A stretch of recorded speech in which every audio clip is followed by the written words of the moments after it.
Vale, pues ya lo tenemos. Adelante, Laura, cuando quieras. Vale, muchas gracias. Bueno, buenas tardes, bienvenidas todas las personas que os estáis conectando. Vamos a dar comienzo al segundo día del curso de la sabiduría de los jardines. Como sabéis, es el nuevo curso que Amigos del Desierto propone para esta nueva temporada y que está siendo impartido por Santiago Beruete. Tenéis toda la información en los correos electrónicos que estáis recibiendo. El curso tuvo muy buena acogida la semana pasada y esperamos que hoy vayamos en la misma línea. Hemos cambiado de día, como sabéis, es miércoles.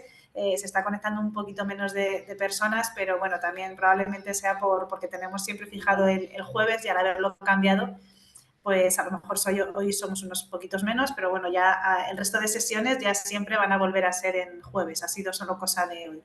Como sabéis y como otros días, los avisos antes de empezar. Os recordamos que para cualquier duda o consulta podéis escribir a envíos@amigosdeldesierto.org, que esta sesión está siendo grabada para que podáis volver a verla después en diferido.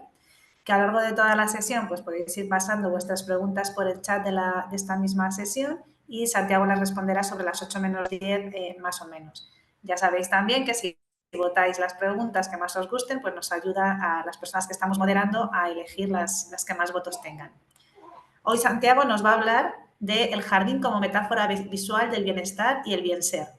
Sabemos que los jardines están asociados en la mente de las personas a vivencias como el reposo, el silencio, la serenidad y otros ingredientes imprescindibles en la receta del bienestar y del bien ser.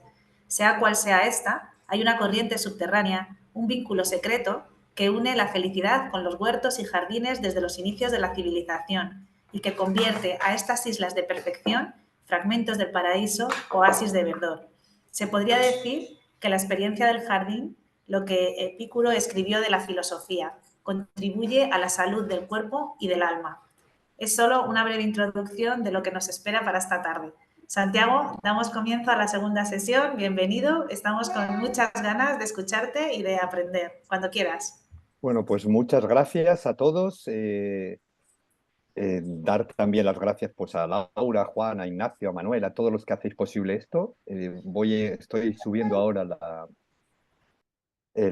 un carrusel de imágenes para que podáis, me vais a decir si se ven bien. Y este es el planteamiento. ¿Se ve bien? El jardín como metáfora visual del bienestar y el bien ser. Todavía no se ve, Santiago. Si estás poniendo algo, no lo vemos. ¿No lo veis? ¿Ah? No. ¿Puedes compartir pantalla? Vale. Voy a... Un momentito. El a botón. ver, Vale. Creía que había compartido pantalla. Sí, lo compartiste antes, pero ahora lo tiene que ser de nuevo, sí. Vale, un segundo. Voy a ver si... Disculpar estas Nada, discordios, pero que es que a veces... Sí. Marisa, ¿puede destacar a Santiago para todos? Vale. Un segundo, a ver. Que no sé por qué no me está dejando. A ver. Hay un botón. Sí. Ya va, Santiago, ya va. ¿Ya va? Ahora sí, Santiago. Sí. Pues mira, me alegro porque ya no sabía muy bien qué hacer. Vale, ahora solo tienes que ponerlo de presentación que ya hemos visto antes, modo presentación y ya está. Vale, pues...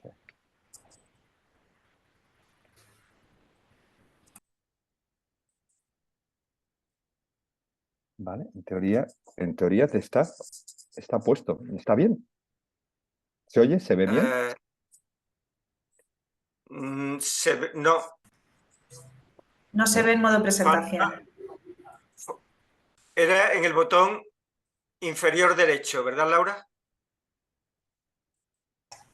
Sí, eso es.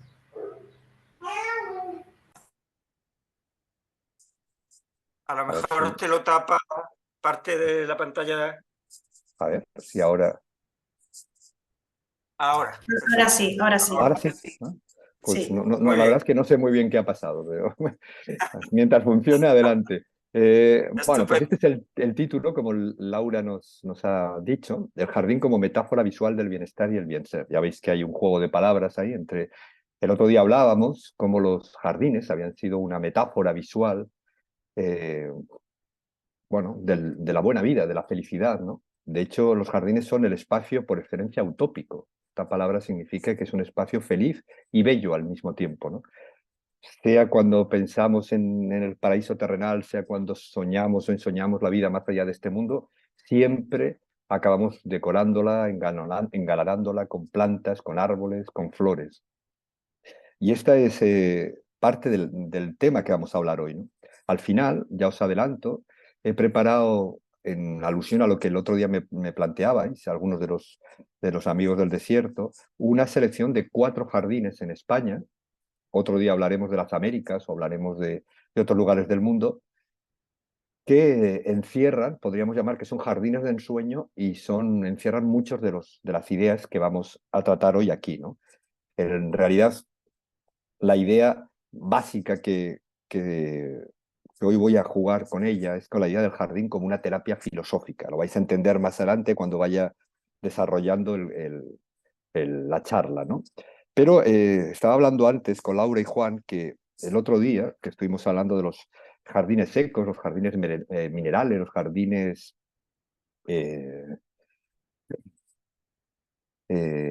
zen, de los cuales aquí tenéis un ejemplo. Este jardín zen es una maravilla, pero está, como pone ahí, en Berlín, en un lugar muy especial de Berlín, las afueras de Berlín, que es el Gartenwelt, el mundo de los jardines, y está hecho por un maestro jardinero japonés. Quizás sea uno de los jardines más bonitos zen que hay en Europa, ¿no? Y el otro día me quedé dándole vueltas a esto y mirando unos libros que tenía, que había leído hace años, me encontré con una cosa que pensé, caray, cómo es la vida, cómo que las coincidencias felices, ¿no? Es el que se considera, estuve hablando yo y os puse de hecho un grabado del primer tratado de jardinería que hay en Europa, ¿no? Que es de Labyrinth Gardener, el laberinto del jardinero, que es del siglo XVI. Pero el primer tratado de jardinería es mucho más antiguo. En realidad lo escribió Tachibana Toshitsuna y es del siglo XI, ¿no? Son una serie de un compendio de consejos jardineros, una síntesis de la cultura jardinera que recoge toda una tradición centenaria o milenaria, ¿no? Y es muy curioso porque abro el libro, me encuentro subrayado lo siguiente, ¿no? Ahí estamos hablando de un libro que tiene 1000 años, ¿no? Dice, ¿qué es un jardín? Dice, es uno de los medios que tiene el hombre para alcanzar el gran despertar. Es decir, el conocimiento de la realidad que está más allá del sueño. Me pareció que resonaba en esta cita, pues que se alineaba a todo, ¿no? Este intento que estoy haciendo yo de intentar acercaros el mundo de los jardines y la esencia de los jardines a personas que están versadas e interesadas en la meditación. Y es también uno de 2 aspectos que hoy van a estar muy presentes, ¿no? La jardinería y la espiritualidad, ¿no? Si es posible una jardinería espiritual, que yo lo creo. Esta charla podría perfectamente haberse titulado así, ¿no? Una jardinería espiritual, ¿no? Y ya siguiendo con esto, bueno, primero decir pues que el jardín tiene una vocación contemplativa y meditativa. Trabajar la tierra nos ayuda, como veníamos hablando antes fuera de emisión, pues a suspender el pensamiento, a vaciar la mente y a concentrarnos en el presente, en el instante presente, sin la ansiosa espera de bienes y males futuros que muchas veces nos secuestran nuestros pensamientos, ¿no? Nuestras preocupaciones. Permite, en definitiva, acallar el ego y purificar la mirada. Salir al jardín, por eso, invita a entrar en uno mismo.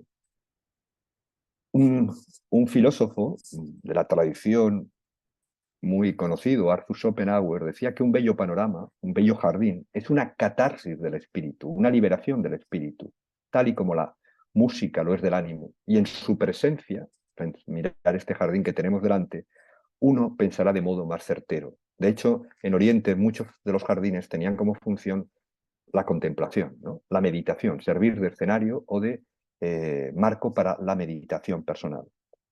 Los entornos verdes, jardines, huertos, bosques, nos ayudan a restaurar el equilibrio interior, reponen la vitalidad perdida y alivian la tensión, la ansiedad y las preocupaciones que empozoñan nuestra alma, nuestras existencias. Por eso la jardinería se ha entendido siempre como un modo, un intento de disciplinar la naturaleza para disfrute humano, pero su objetivo más profundo tal vez sea disciplinar nuestro espíritu, fortalecerlo y elevarlo. De ahí que podamos hablar del jardín como una terapia filosófica.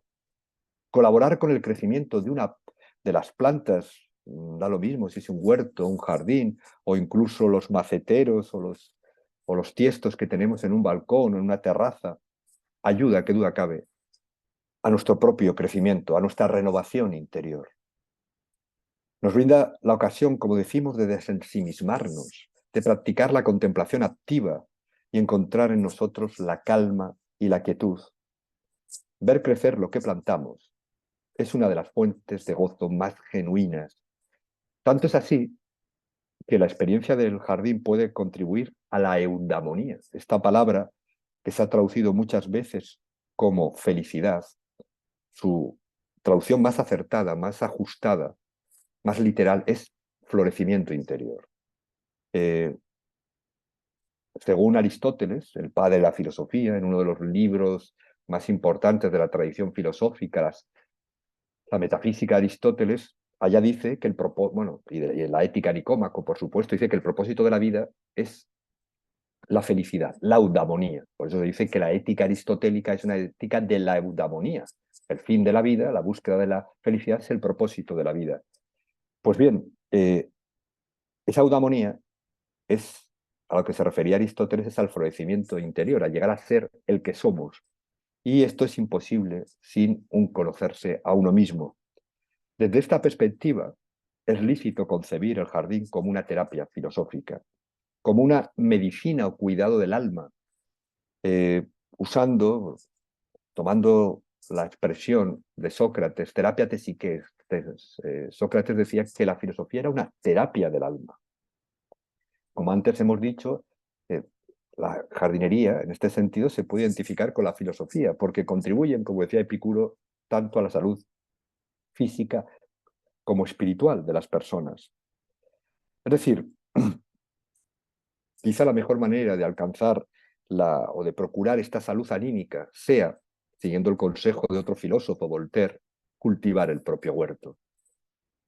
Cuidar de las plantas, al final, nos reconecta vital y espiritualmente con la tierra que pisamos. Favorece la concentración en el presente, el diálogo con uno mismo y la paz interior.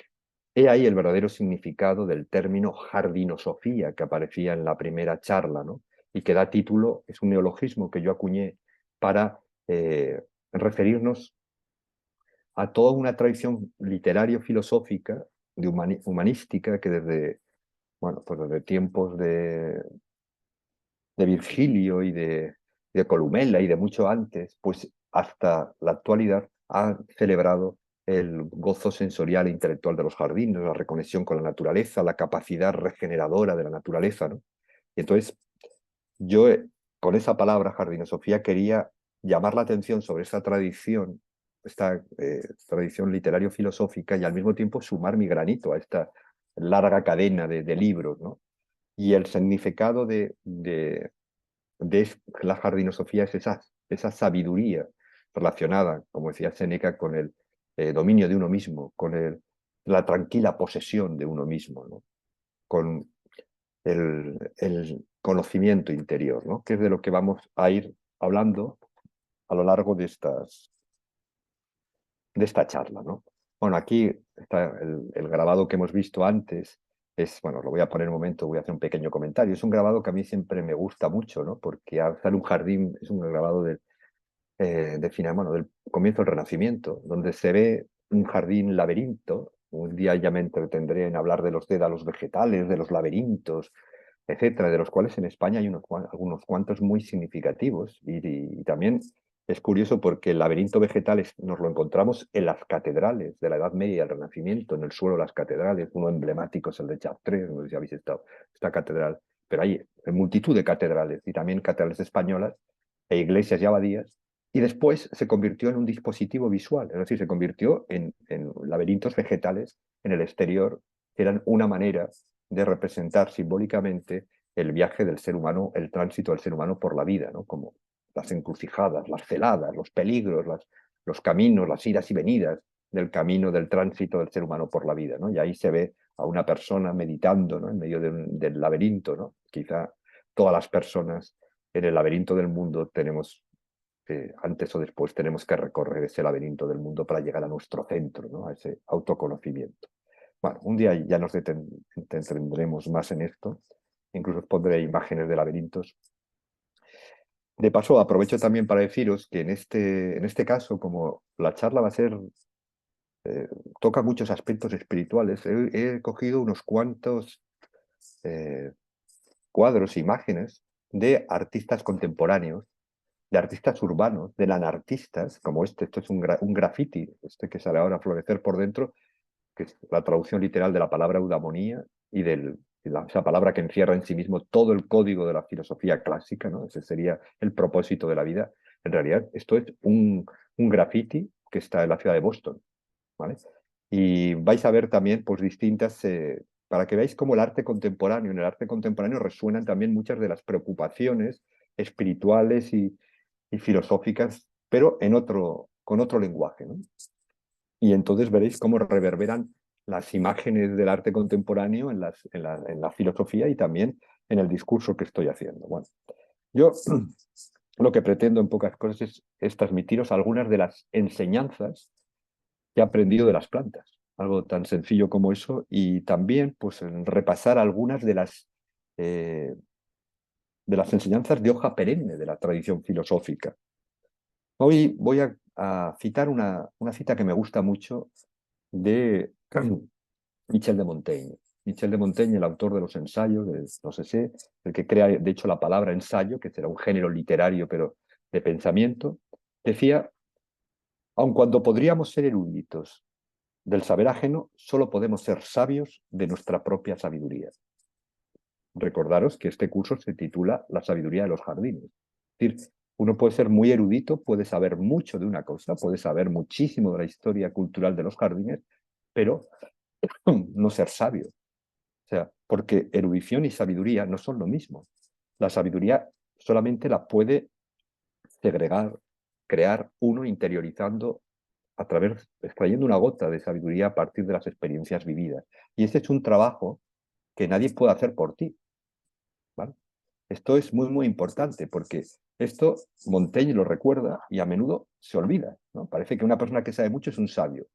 No es exactamente lo mismo, es un erudito. Un sabio es otra cosa, es una persona que ha interiorizado algunos aprendizajes y nadie lo puede hacer por ti. Uno solamente puede ser sabio de su propia sabiduría, de la gota de conocimiento que ha extraído a través de sus experiencias vitales, ¿no? Bueno, entonces vamos a ver algunas cosas de estas que yo he aprendido con las plantas, ¿no? O de las plantas. Empezaría diciendo que es natural, ¿no? que establezcamos un vínculo sentimental con un terreno que plantamos, que abonamos, que regamos, es decir, del que cuidamos. Al final, un jardín o un huerto es un entorno de cariño, donde poner en práctica la ética del cuidado. La experiencia de atender a las necesidades de otro ser vivo, y las plantas, los árboles, las flores son otros seres vivos, de velar por su supervivencia, de convertirse en su proveedor, engrandece nuestro espíritu, nos humaniza y saca a relucir nuestras mejores cualidades. Quizá el verbo que mejor describe ese acto sea amar. Por otra parte, cuidar un trozo de tierra es una forma ya de cuidarse a sí mismo. Es sabido que el contacto con la naturaleza produce un efecto benéfico, apaciguador y regenerador, alivia el desasosiego, el desasosegado ánimo de los mortales, recompone su maltrecho corazón y repone la vitalidad perdida. Estas virtudes curativas y terapéuticas de la jardinería están siendo explotadas por una amplia variedad de instituciones asistenciales dedicadas a la salud física y mental y a la integración social. Estoy hablando de clínicas, psiquiátricos, residencias de ancianos, centros de desintoxicación, incluso correccionales, prisiones, balnearios. En el último libro que publiqué hace unos meses, Un trozo de tierra, aparecen pues, huertos y jardines en todo este tipo de instituciones. Y se ve cómo contribuyen a la salud de las personas. Ahora bien, la hortiterapia, la jardinoterapia, la jardinería terapéutica no son un recurso nuevo, como muchas personas creen. Desde la Edad Media está documentada la existencia de jardines de recreo y reposo en hospitales, asilos, sanatorios, casas de orates y demás establecimientos donde se internaban o recluían a enfermos mentales, ancianos, a huérfanos o a otras gentes inadaptadas, descarriadas o menesterosas. Con todo, hay algo paradójico en el hecho de que utilicemos las plantas precisamente para humanizar nuestros entornos. Yo creo que si decoramos los espacios habitados con flores y vegetales de toda clase, tal vez sea porque despiertan en nuestro interior el vago recuerdo del paraíso perdido. Esto lo hablaba el otro día con las creadoras o las recientes creadoras de la Asociación Española de Horticultura y Jardinería Terapéutica y Social, en España, y sé que además en este sentido, al otro lado del charco, en Argentina, en Chile, en México, está incluso más avanzado que en la península. Un grupo de chicas que venían, algunas habían trabajado en Latinoamérica y otras habían venido de distintos países europeos, Inglaterra y Alemania, donde se ha desarrollado mucho la hortiterapia. Han creado hace pocos meses esta Asociación Española de Horticultura y Jardinería Terapéutica, ¿no? Con un enfoque social, laboral y terapéutico, y que intentan poner los jardines y los huertos al servicio de la inclusión y la integración social, y que reconectan con esta vieja tradición que ya en los monasterios, en las abadías, existían, ¿no? Es decir, los huertos y los jardines eran una manera, a falta de otros procedimientos, de ayudar a la gente a integrarse, ¿no? Todo esto para decir que los jardines, los huertos, son una obra de arte viva. Y tal vez por eso el jardín ha sido una escuela de sabiduría práctica, una escuela ética, como hablábamos el día pasado, ¿no? Todo el que se haya afanado en transformar un trozo de tierra en un vergel sabe que cultivar requiere grandes dosis de paciencia, no menos de perseverancia y, por supuesto, de gratitud, humildad, serenidad, todas ellas virtudes imprescindibles para tener una buena vida. Tal vez, un famoso teórico de los jardines del siglo XIX, alemán, dijo: tal vez por ello ninguna de las ciencias del espíritu se halla tan cerca de los jardines como la filosofía. Yo también lo creo, que las ciencias del espíritu, ninguna se halla tan cerca de los jardines como la filosofía, ¿no? Hay una serie de imágenes que van a hablar de estas virtudes o estas cualidades, ¿no? Aprender a vivir en la incertidumbre, este árbol que se está casi precipitando en el abismo, el cartel que os he puesto antes de para y huele las rosas, ¿no? Una de las virtudes que a mí me parece que es central, fundacional, importantísima, es la humildad. Aunque de todo esto vamos a hablar la próxima sesión, titulada Humus, humano y humildad, y posiblemente también añadamos una tercera que es humor. Estas 4 palabras y una misma raíz, ¿no? La palabra humildad deriva de la voz latina humilitas, y esta es la raíz humus. Viene de la raíz humus, que significa al final la tierra fértil de cultivo, ¿no? Por tanto, una persona humilde es etimológicamente alguien, se podría decir, que es alguien que vive pegada a la tierra, que vive a ras de suelo. Una de las lecciones más importantes que puede aprenderse del jardín es la humildad. Esta es indiscutible, ¿no? Cualquiera, como decíamos, que haya cuidado un huerto familiar, un jardín comunitario, simplemente tenga en la terraza o en el balcón maceteros y jardineras, ha aprendido a respetar los ritmos estacionales, los ritmos de la naturaleza, a obedecer los ciclos de las estaciones, aceptar que hay un momento para podar y otro para abonar, un momento para sembrar y otro para podar,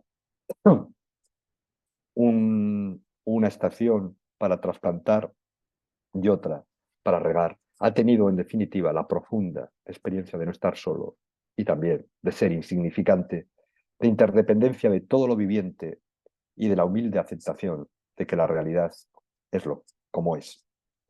A las plantas muchas veces les gusta burlarse de nuestras pretensiones, cambiar nuestros planes, descolocar nuestros proyectos. A veces un esqueje de rosal o cualquier otra planta no prospera en el lugar que le hemos asignado.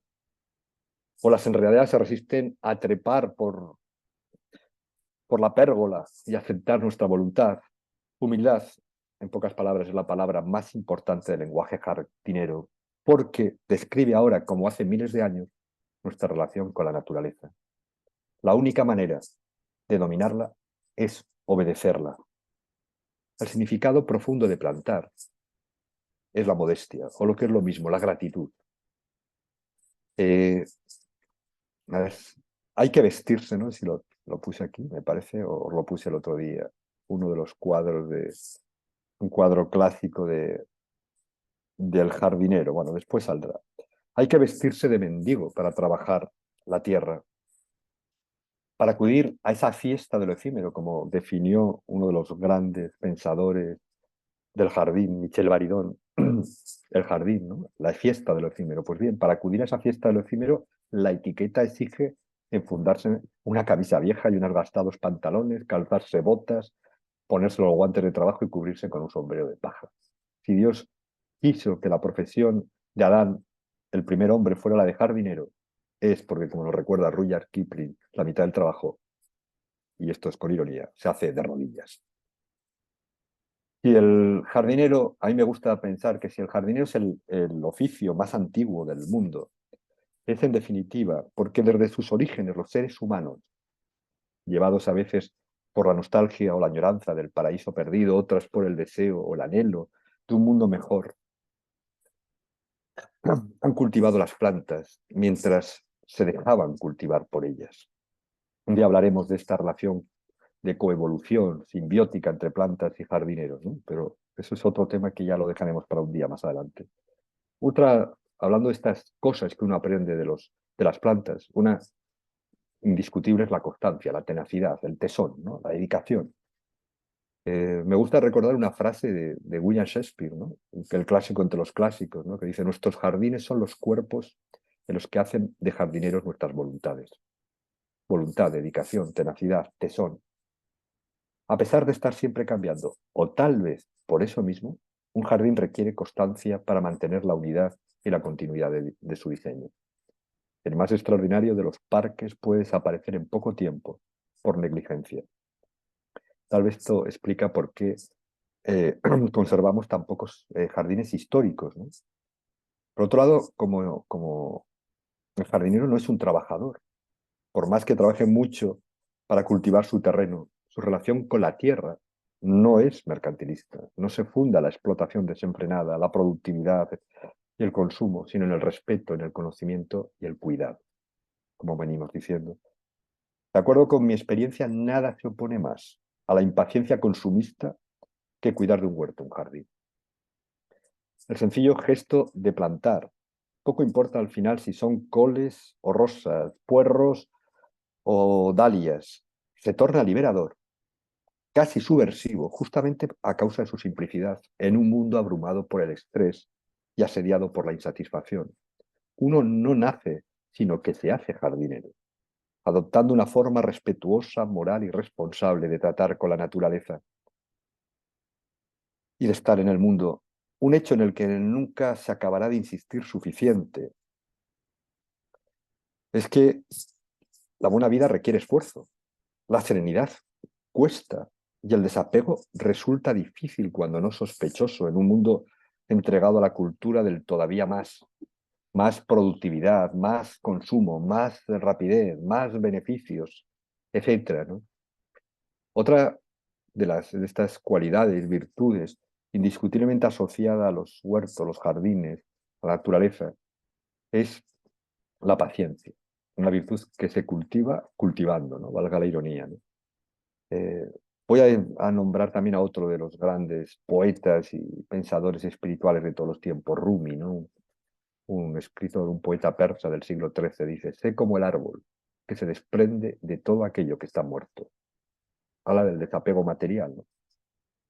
Pues bien, el calificativo que mejor define a un buen jardinero seguramente es paciente, pero conviene precisar, y esto me gustaría recalcarlo, que una persona paciente no es alguien al que le falta iniciativa para cambiar el mundo, sino que sabe soportar la espera sin perder su capacidad de sorpresa. Plantar es ya de por sí un acto de fe. Cuando en lo más crudo del crudo invierno entierras, ayudándote del plantador, los bulbos de los narcisos, los jacintos, los tulipanes, la tierra todavía helada, esperas y confías que a su debido tiempo broten. Cuando podas, abonas y riegas puntualmente los rosales, las camelias o las azaleas, soñando con verlas un día florecer, haces una decidida apuesta por el porvenir. Cuando retiras las ramas y hojas secas de los frutales, cubres con paja los alcorques y nutres el suelo, con compost abrigas la ilusión de que un día los árboles darán frutos. No hay mejor abono que la perseverancia.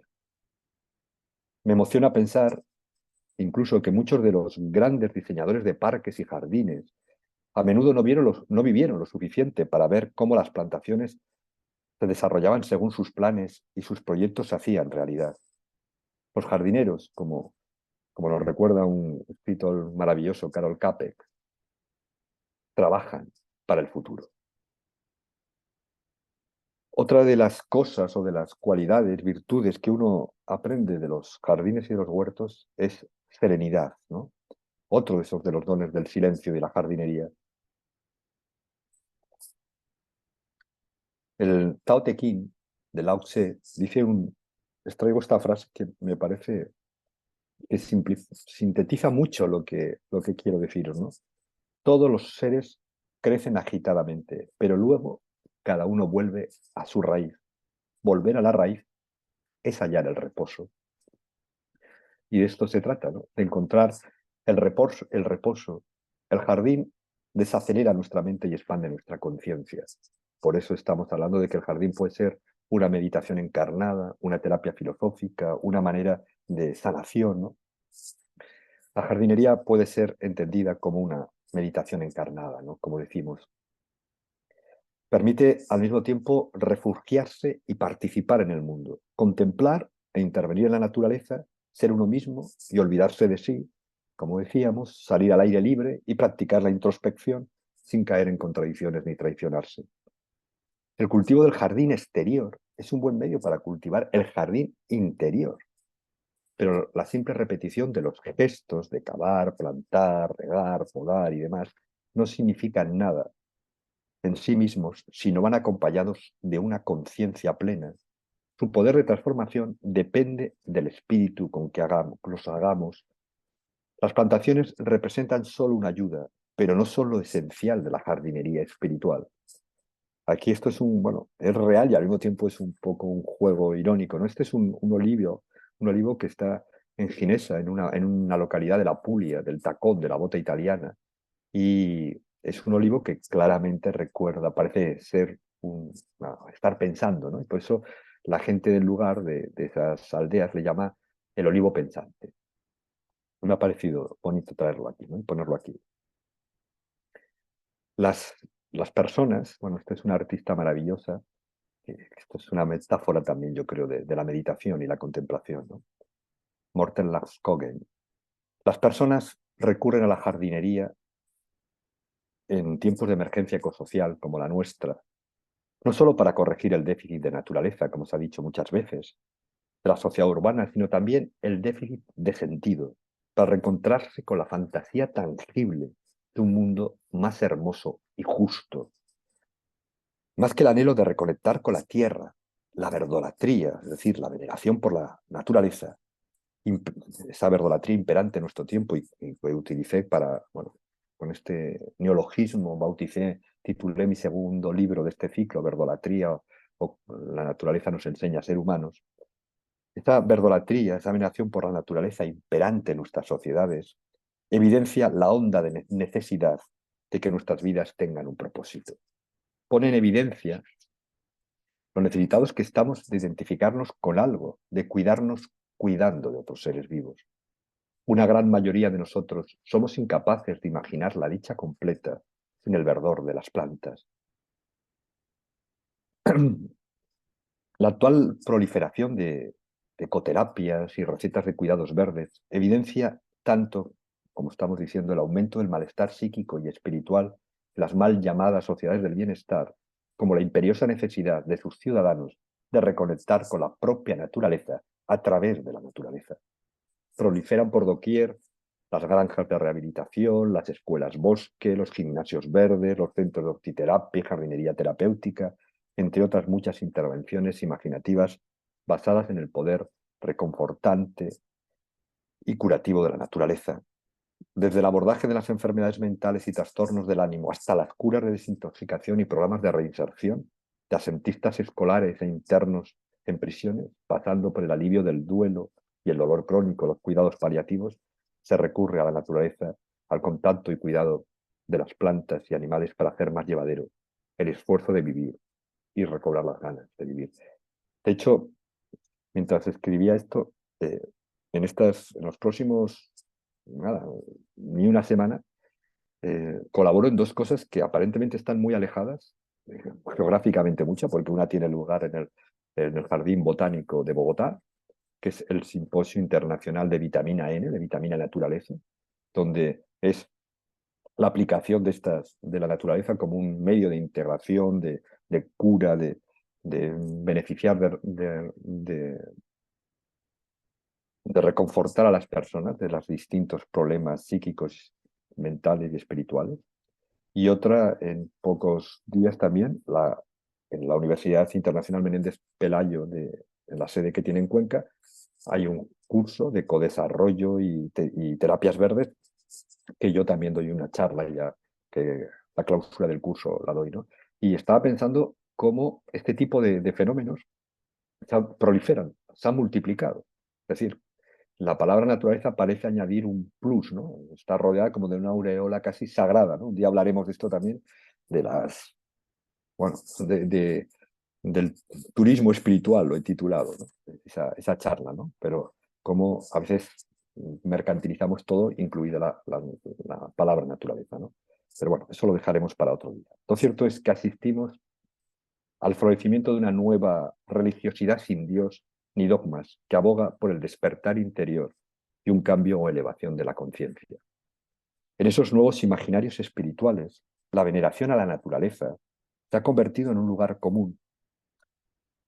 Son cada vez más las personas que en los países supuestamente avanzados se sienten insatisfechas y desamparadas y no han renunciado a la búsqueda de un significado en su vida y buscan la conexión trascendente y la vivencia de lo sagrado, pues a través de los baños de bosque, los huertos comunitarios, el cultivo de un jardín o un huerto y las mil y una maneras de reconectar con la tierra. En suma, esos hábitos que, bueno, esta es una escultura maravillosa que está en el Kew Garden, uno de los jardines botánicos más importantes del mundo, ¿no? Que me parece curiosa, la traje aquí, esta foto la hice hace un año y pico, y me parece a mí que sintetiza un poco lo que estamos hablando, ¿no? De la jardinería como una meditación encarnada, ¿no? Pues bien, los hábitos que ejercita la jardinería, que estamos hablando, la paciencia, el tesón, la confianza, el esmero, la humildad, resultan imprescindibles para acceder, para disfrutar de una buena vida. Hay, desde luego, muchas posibles respuestas a cómo llevar la mejor existencia posible, cómo vivir de la mejor manera posible, ¿no? Que es, por otro lado, la pregunta esencial de la ética, ¿no? Filosófica, ¿no? ¿Cómo vivir? ¿No? Que decía Sócrates en uno de los diálogos, el Protágoras de Platón. ¿Cómo vivir? ¿No? Pues hay muchas respuestas, pero todas ellas insisten en un aspecto, cultivar el carácter. Esa praxis jardinera es, de hecho, la única forma de convertirse en la mejor persona que uno puede llegar a ser. Al contemplar el paisaje de nuestras vidas, ¿a quién no le gustaría visualizar un jardín más que un erial o un páramo o una selva? He ahí una buena razón para comportarnos como jardineros durante nuestro tránsito por esta tierra y afanarnos en convertir nuestro rincón del mundo en un vergel. Tener el coraje de embellecer y cuidar y asimismo aceptar sin desánimo la futilidad de nuestros esfuerzos resume esa ética jardinera. Y por supuesto, y ya me voy acercando al final, merece la pena recordar que la calidad de un jardín, esto me interesa mucho, no se mide por la extensión, su riqueza vegetal, su ambición estética, sino por el significado y el bienestar que aporta a quien lo cuida. Esos entornos de cariño, como decía, los llamábamos antes, Pueden ser grandes o pequeños, humildes o suntuosos, sencillos o estilosos, pero deben satisfacer nuestra necesidad de vínculos tangibles. Más que una burbuja en la que refugiarse de la realidad, los jardines son un lugar donde soñar una vida más hermosa y justa. Mucho antes de que se hablase de ecología y de que Ernest Haeckel acuñara esta palabra a finales del siglo XIX, este término uniendo la raíz griega oikos, casa y logia, de ciencia, antes de que se creara la ciencia de nuestra casa, de la casa terrestre, los jardineros ya asumían el compromiso de cuidar de la tierra. Desde tiempo inmemorial, los jardineros apreciaban la belleza vegetal y se esforzaban por entender a las plantas. No resulta exagerado decir que los jardineros horticultores fueron ecologistas antes de que se inventara el término. Y como veremos a lo largo de estas sesiones, la revolución espiritual pendiente tendrá lugar cuando los terrícolas, los humanos, se vean a sí mismos como jardineros, experimenten una comunión animista con el jardín terráqueo y cuiden de él con mano verde. Por muy deprimente que sea la marcha de los acontecimientos, nada justifica que dejes de embellecer y cuidar tu rincón del mundo. Podemos concluir, por tanto, diciendo que la jardinería es, entre otras muchas cosas, un medio de dialogar con la propia naturaleza, a través de la naturaleza. Si la salud psíquica y la sabiduría significan algo, es la capacidad de escuchar a nuestro ser más profundo, es decir, de hablar con nosotros mismos, dialogar con ese interlocutor íntimo, yo verdadero, o de la conciencia, ángel de la guarda, daimon personal, llamarlo como queráis, nos transforma y libera.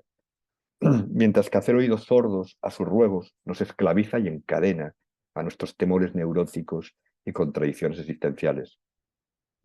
En la próxima sesión desarrollaremos la idea del jardín como una terapia filosófica y hablaremos más sobre lo espiritual en el arte del jardín. Pero si me permitís, antes de pasar ese apéndice en que os voy a recomendar algunos jardines, me venía ahora a la cabeza una anécdota que le cuento a mis alumnos, ¿no? Un poco intentándolos atraer a los chavales hacia la filosofía, ¿no? Es una anécdota que creo que viene a cuento, ¿no?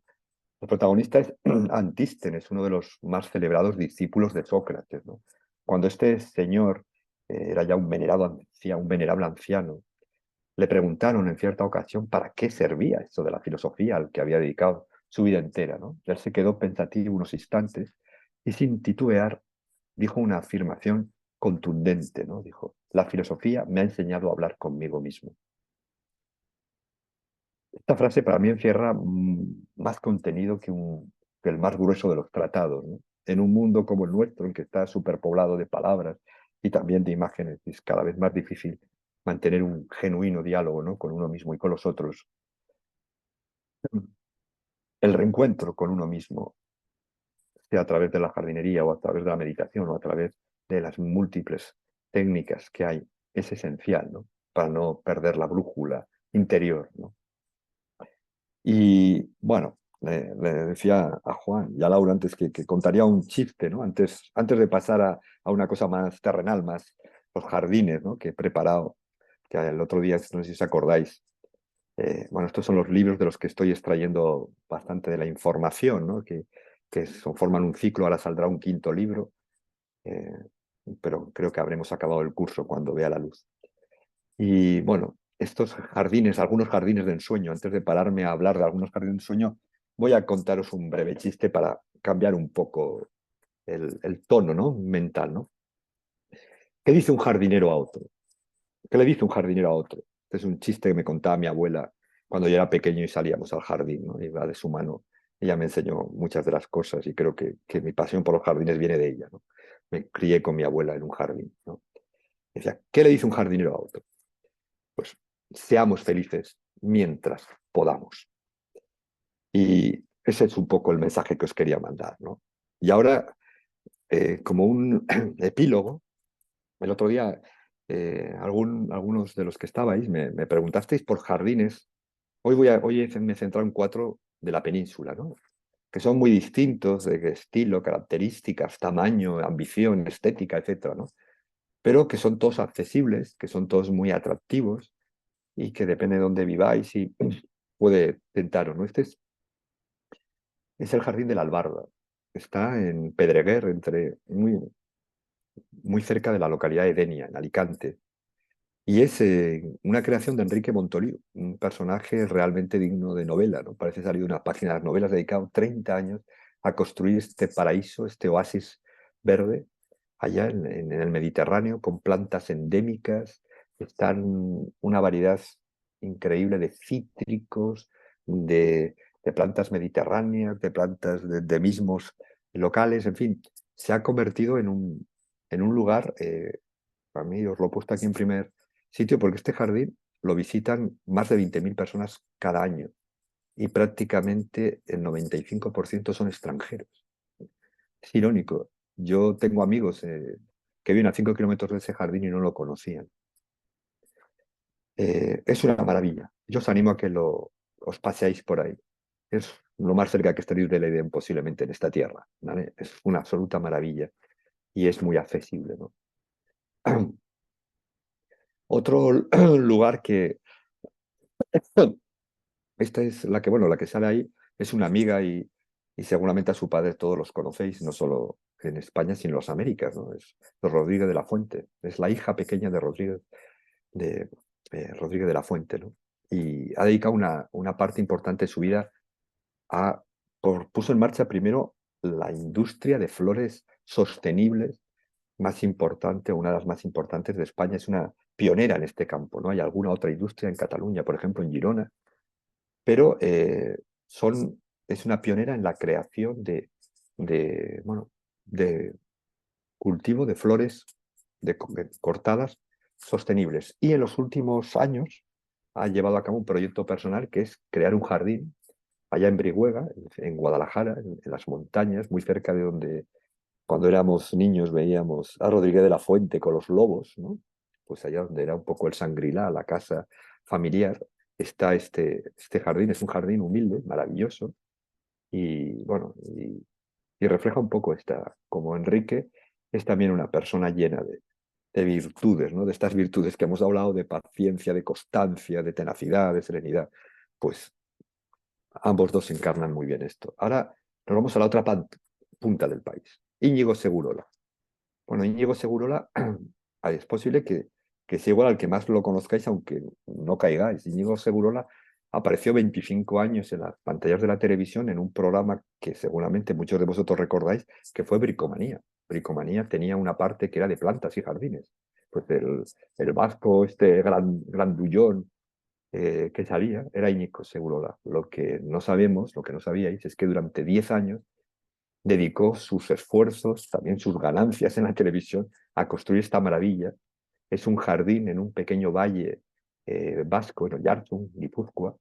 Es un sitio paradisiaco. O sea, es uno de los jardines más sofisticados privados que hay en España. Se puede visitar desde este verano. Yo os animo a que lo hagáis. Ahí hay un jardín de musgos, hay un jardín tropical, hay cosas que son muy raras de ver en otros lugares del país porque no se dan las condiciones climáticas, ¿no? De hecho, este jardín acaban de hacer un reportaje en la BBC porque se considera una creación jardinera de primera envergadura, ¿no? A la altura de los mejores jardineros de Europa, ¿no? Y es una rareza, es un lugar muy poco conocido en nuestro país, ¿no? Hay que decir que Oyarzun, que está ahí en las montañas de Guipúzcoa, ya casi en la raya entre Navarra y Guipúzcoa, y en la Muga con Francia, es el lugar con más pluviosidad de España, más incluso que Galicia o que Asturias, ¿no? Y eso explica también esa riqueza, esa frondosidad, ¿no? Pues el que vaya por ahí se va a encontrar. Yo creo que no sé si hay otro jardín de musgos, por ejemplo, en España, porque no se dan las condiciones bioclimáticas para hacerlo. Aquí hay un jardín maravilloso de musgos. Hay un jardín de hortensias con una variedad increíble. Hay un jardín tropical. O sea, hay una maravilla.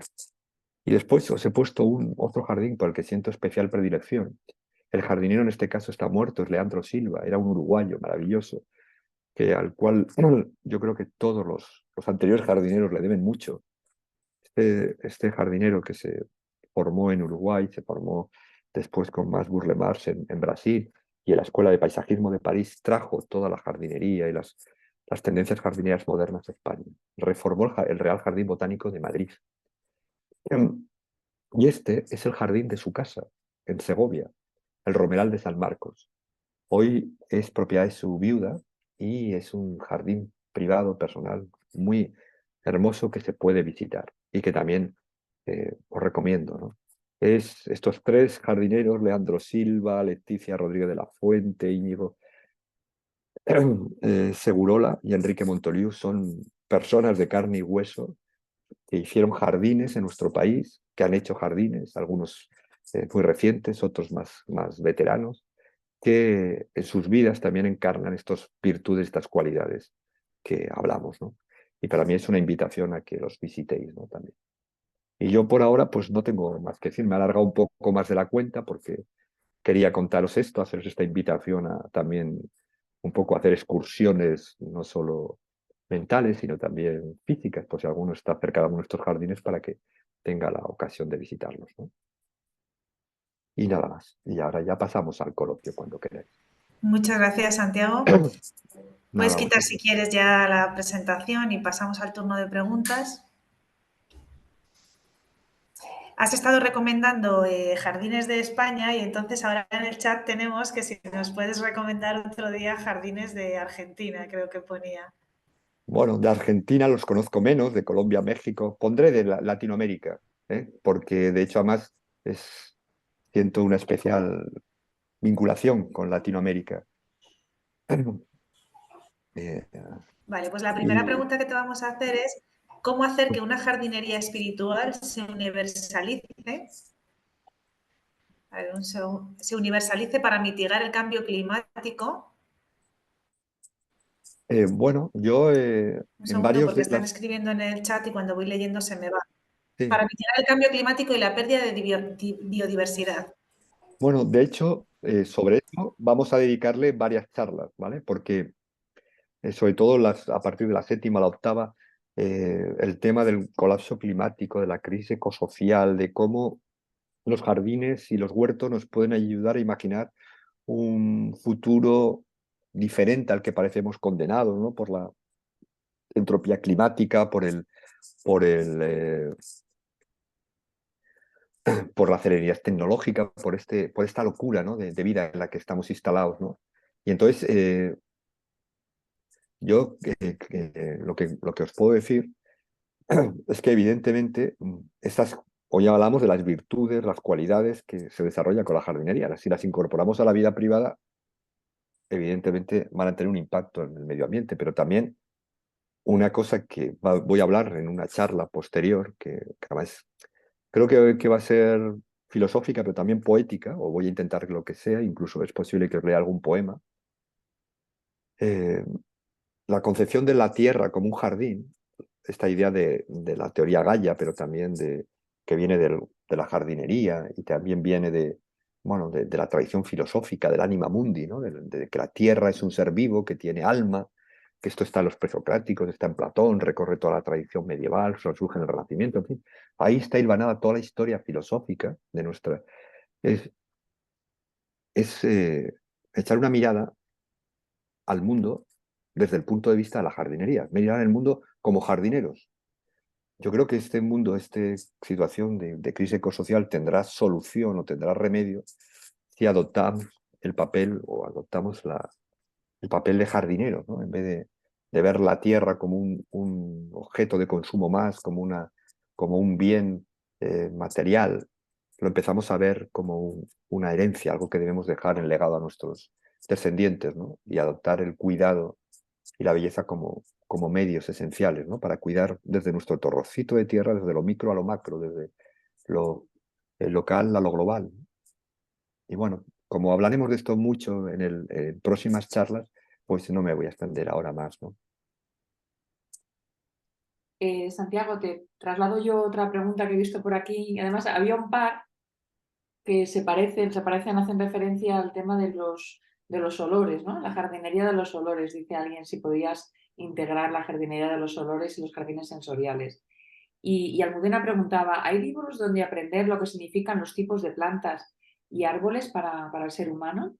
La pregunta me viene a la cabeza en el contexto si uno piensa en empezar un jardín y quieres decidir qué poner, no solo por su forma, su color o cómo va a quedar estéticamente todo junto, ¿no?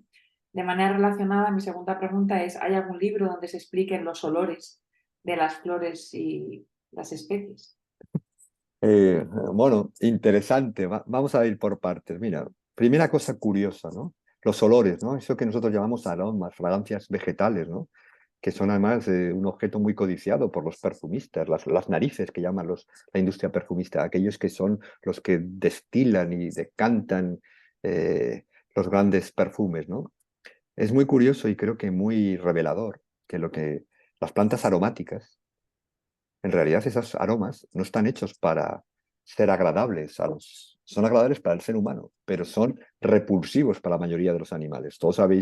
Seguramente habéis probado a tener lavanda para espantar mosquitos o a tener pelargonio, que es el geranio para espantar también mosquitos y otro tipo de plantas aromáticas. No sé, las fragancias agradables lo son para el ser humano, pero muchas veces lo que son repulsivas para otras especies, ¿no?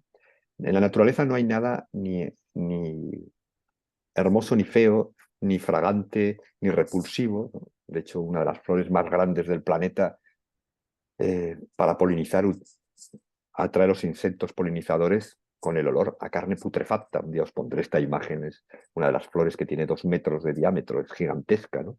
En fin, los aromas, por otro lado, sabemos que tienen un efecto emocional y psíquico, ¿no? Sabemos que la lavanda, por ejemplo, que antes nombrábamos, relaja, tranquiliza, que las fragancias vegetales tienen un efecto sobre nuestro estado de ánimo. Y de hecho, pues nos ha desarrollado una aromaterapia, porque basta a veces poner determinados aromas en el ambiente para que se produzca un cierto cambio en nuestro estado de ánimo. Somos animales olfativos. El primate humano es un animal que se crió en las selvas, en los bosques, que antes de ser un bípedo con un gran cerebro y un animal cazador, recolector, era una criatura en el que el sentido dominante era el olfato. Y por eso el olfato tiene una enorme fuerza para movilizar nuestro inconsciente y para movilizar nuestras cargas nuestra parte más irracional, ¿no? De hecho, a veces olemos el miedo, olemos el placer, olemos la angustia, ¿no? Y se contagia. Las plantas, el usar las fragancias de las plantas para crear estados de ánimo es muy, muy antiguo. ¿Os acordáis que el otro día os ponía como el que se considera el vestigio del jardín, los restos arqueológicos más antiguos de un jardín de hace 4.000 años allá en Luxor? Y los estudios etnobotánicos lo que se ha llegado a la conclusión es que lo que había era sobre todo plantas aromáticas, plantas de flor. Y se cree también que guardaban, las plantas aromáticas también lo sabemos, ¿no? Que jugaban un papel importante para mitigar el mal olor de la carne en putrefacción. Por eso en Medio Oriente hay testimonios del uso de plantas aromáticas desde hace varios milenios, desde mucho antes de nuestra civilización. Entonces, esto por una parte. Por otro lado, que haya libros sobre esto, yo no los conozco, ¿vale? Por otro, me parece una sugerencia estupendísima. Y igual sale de aquí alguien que se anima a escribirlo. Yo no conozco. A mí estos libros que he escrito, este ciclo de obras, me ha costado mucho la investigación previa a escribirlos. ¿Por qué? Pues porque yo acudía a las fuentes de la botánica y me encontraba unos datos, acudía a la historia cultural y encontraba otros, iba a la filosofía a otros, encontraba la arquitectura a otros, iba a la filosofía o a la espiritualidad a otros, pero mi labor ha sido en parte hilvanar todos esos discursos que estaban aislados, estaban separados. Y, y creo que ha sido la tarea, ¿no? Me parece esto que ha dicho una de las compañeras, ¿no? De que a la hora de plantar un jardín, que sería interesante ver la aromática, estudiar la aromática, porque después lo vas a vivir intensamente. Yo creo que la única manera es verlo antes de plantar algo, ver claramente lo que vas a plantar y tener cuenta en que las cosas crecen. Que en esa jardinería, visualizar el futuro. Una de las cosas que no hemos hablado también es que el jardín ayuda, hemos dicho que los jardineros, como un día hablaré, los profesores trabajan para el futuro, ¿no? Tienen fe en la semilla porque trabajan para un futuro, ¿no? Pues bien, ¿qué va a pasar? ¿Cómo van a crecer esos árboles, ¿no? El otro día estaba, por ejemplo, en la casa de un amigo, ¿no? Estaba un poco preocupado porque había plantado un árbol cada vez que crecía un hijo. 4 árboles, 4 hijos. Claro, los había plantado muy cerca. Ahora se reñían uno con el otro. Eran demasiado grandes para trasplantarlos o era complicado trasplantarlos, ¿no?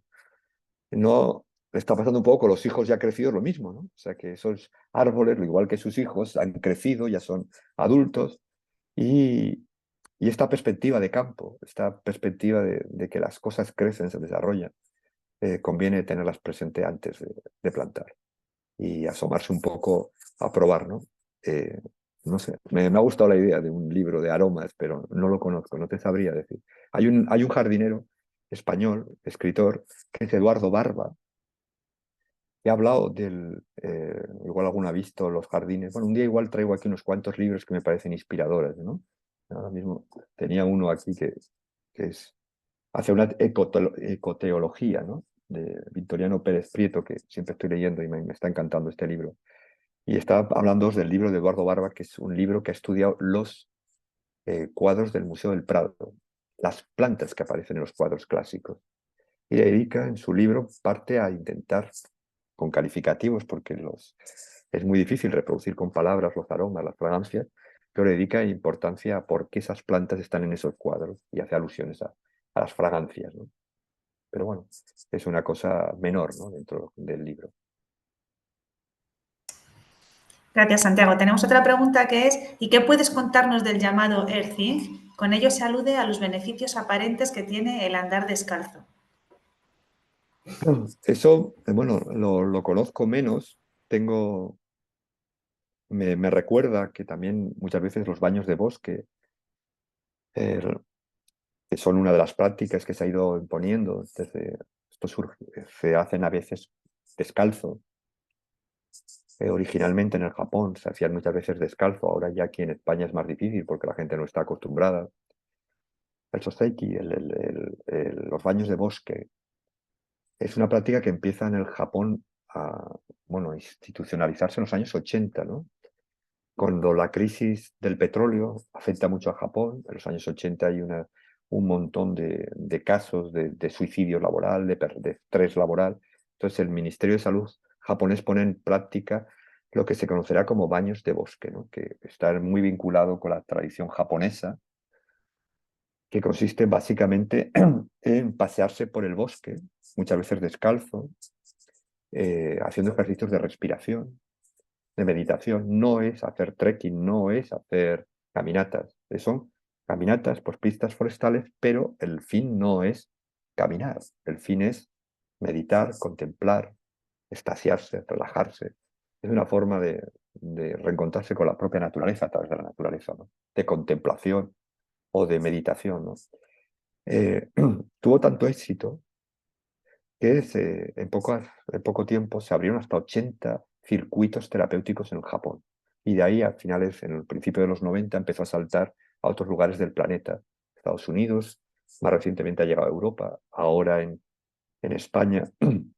Mira, la semana que viene yo voy a dar una charla en Asturias, en un programa que se llama Bosquegrafías, ¿no? Que es, bueno, hay gente artistas, hay poetas y hay algunos de los que trabajan con los baños de bosque, ¿no? Y de hecho, una de las actividades que se hace es en el Parador Nacional de Cangas de Onís, en Asturias, es un paseo, eh, una meditación en el bosque, un paseo por el bosque, un baño de bosque, ¿no? Y lo hablaba con Alicia, que es una de las organizadoras, que es especialista, tiene la titulación en baños de bosque. Que yo sepa, ahora mismo en el país se hace, allá en Asturias, se hace en Girona, en Gerona y en Navarra, porque se está llegando recientemente, ¿no? El ideal sería hacerlo descalzo, porque el contacto con la tierra, de la planta del pie con la tierra, refuerza esta sensación de conexión, de reconexión con la tierra.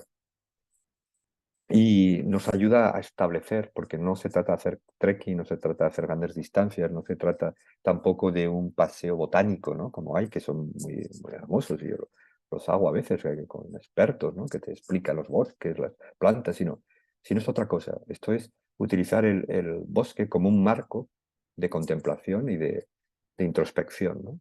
Y entonces, los ejercicios respiratorios, la lentitud, la soledad, el no hablar, y al mismo tiempo el estar descalzo contribuyen a crear este estado de conciencia. No sé si esto es lo que os puedo decir, ¿no? Muchas gracias, Santiago. Por aquí preguntan varias personas, claro, como vivimos en ciudades, muchos, de cómo despertar ese espíritu de jardineros que llevamos dentro, al fin y al cabo, como decía también alguien antes por ahí, en quienes solo disponen de un mini balcón y 3 macetitas.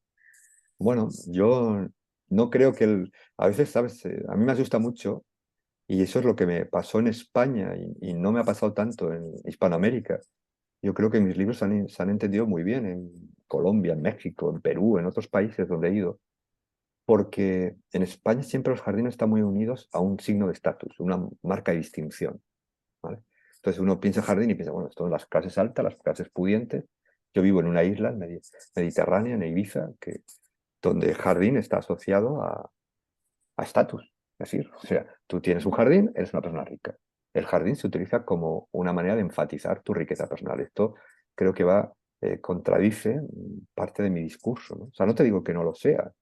Yo, de hecho, mañana doy aquí una charla en Ibiza, en el Festival Internacional de Poesía, ¿no? El jardín como poema visual, ¿no?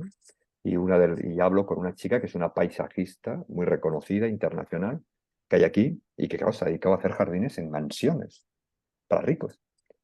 Pero a mí cuidar de una planta, ya no te digo ni en plural, una sola planta, una sola maceta, un humilde trocito de tierra, es poner en marcha todo esto que estamos haciendo lo mismo. Es más importante eso, hacer con conciencia las operaciones que estamos diciendo, más que el tener un gran jardín al cual sales, tú te exhibes o lo utilizas como un marco para las visitas. Lo importante es la relación, es establecer este vínculo, este desensimismamiento, esta relación estrecha, ¿no? Con otro ser vivo, salir de tu cabeza, estar presente y contemplar, ponerte en conexión con la vida, ¿no? Y por eso el tamaño no importa. Yo me encantaba no hace mucho, coincidía ya con Pablo, ¿no? Y se lo comentaba, ¿no? Estuve un día paseándome, estábamos en Medellín, y que me emocionaba más que muchos de los jardines más maravillosos que he visto, ver cómo en las barriadas, en las colonias, los chavales con ruedas de camión rellenas de tierra hacían un huertecillo utilitario para producir sus tomates, sus cosas, pero también ponían plantitas, ¿no? Aquello me conmovía, ¿no? Porque, o en botes de conserva oxidados, o en bidones de gasolina vacíos, ¿no?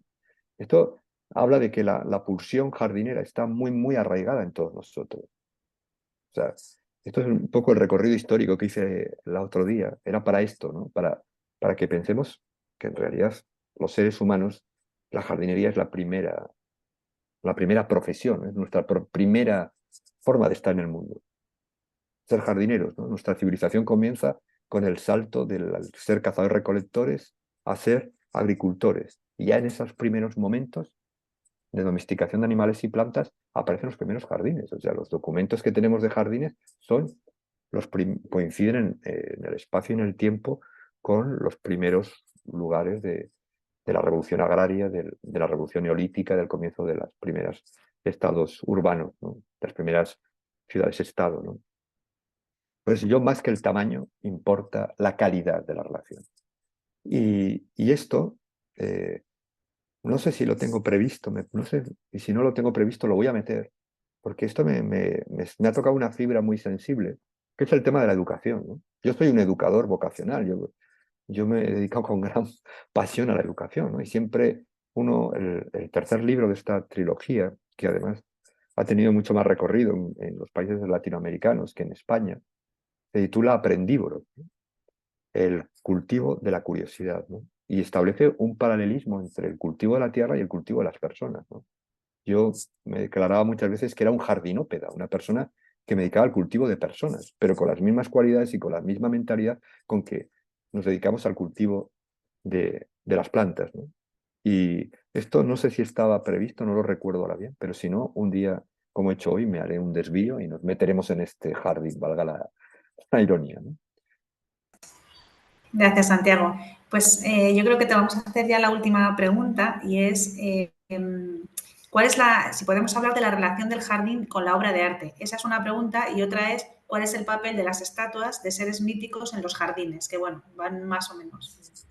Sí, sí, bueno, son dos temas apasionantes. De hecho, mañana lo que voy a hablar tiene mucho que ver con eso, ¿no? O sea, se podría hablar, eh, mira, una manera muy importante para llegar a las personas es también a través del arte, ¿no? Estamos hablando de la crisis ecosocial, de la crisis del colapso medioambiental, de la amenaza, del calentamiento global. Bueno, todo esto nos sobrevuela, ¿no?